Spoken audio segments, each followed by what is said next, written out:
اهلا بيكم. في البارت ده هنتكلم عن حاجه مهمه جدا اللي هي التست وير. اتكلمنا قبل كده عن حاجه اسمها ايه التست بروسيس او التست اكتيفيتي او التست اكتيفيتيز اللي داخل التست بروسيس. حلو. فكنا بيطلع معانا شويه اكتيفيتيز كده واتكلمنا عنهم بالتفاصيل. الاكتيفيتيز دي لما بنيجي ننفذها بيطلع منها شويه اوتبوتس. حلو كده. شويه الاوتبوتس دول لو افترضنا ده اوت بوت وده اوت بوت وده اوت بوت، شويه الاوت بوتس اللي طلعوا دول بيسميهم التست وير. التست وير دي بقى بيتم تنفيذها اللي هم دول كده، بيتم تنفيذها في كل مكان بطريقه مختلفه عن المكان التاني according to لاعتبارات كتيره خاصه بالمكان ده. يعني لو عندي شركه اسمها شركه A وشركه تانية اسمها مثلا شركه B. حلو. والشركه A دي هتعمل generation للتست وير دي بشكل مختلف عن الشركة بي.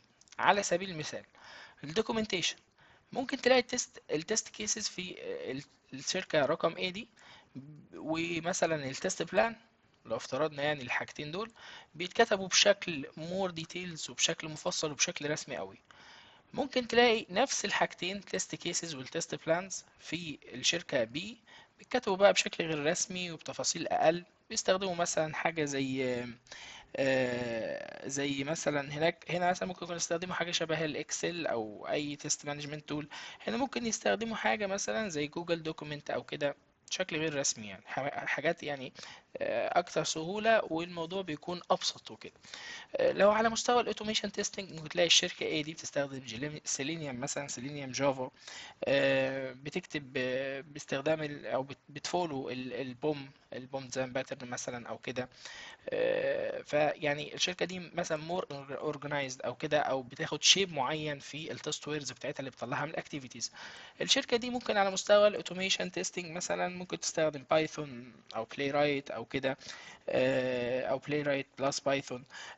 بيكون الموضوع مكتوب بشكل بسيط سباكيتي كود وما بتتبعش البوم زي باترن او كده يعني. فاللي انا عايز اقوله لك ان التست وير بيعتمد في شكله في اطاره العام على الشركة او على المنظمة وبيختلف من مكان لمكان.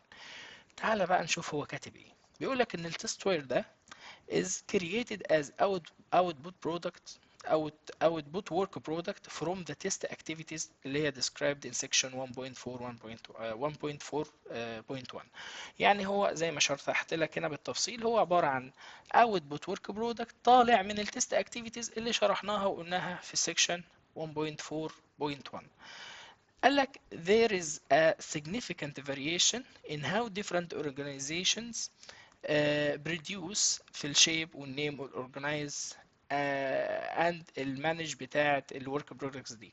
يعني بيقول لك ان في اختلاف، في significant variation اختلاف جوهري في الشركات المختلفة او في الاورجنايزيشنز المختلفة من حيث انتاجها للتست ويرز دي، من حيث الشكل ومن حيث الاسم ومن حيث التنظيم وطريقة ترتيبها للورك برودكتس زي ما شرحت لك وزي ما اديت لك امثلة في الشيب اللي فصصناه هنا ده. تمام. كمان بيقول لك البروبر كونفيجريشن مانجمنت. الشركات بتفولو بروبر كونفيجريشن مانجمنت تول او أداة لتنظيم أو لترتيب الإدارة. كل شركة الموضوع بيكون بتستخدم تول مختلفة أو تول compatible ليها وطريقة شغلها مختلفة عن الشركة التانية أو عن الأورجنايزيشن التانية. وبيتم التأكد والكلام ده طبعا بالنسبة للمانجمنت أو configuration management tools. دي هنعرفها أكتر أو موضوع المانجمنت هنعرفه أكتر في شابتر 5.4. وبنتأكد إن في يبقى في consistency consistency وفي integrity للورك برودكت دي. يعني ايه consistency؟ يعني في زي نظام زي ثبات او زي توافق. integrity ايضا يعني توافق او compatibility ما بين الورك برودكتس المختلفة. حلو. هنا بقى كل اكتيفيتي من الاكتيفيتيز اللي شرحناهم فوق دولت، يعني اقول هنا التست بلان تست مانجمنت كنترول تست اناليسيس الحاجات دي كلها، كل واحده منهم بيطلع منها برضو هنا تيست برودكت.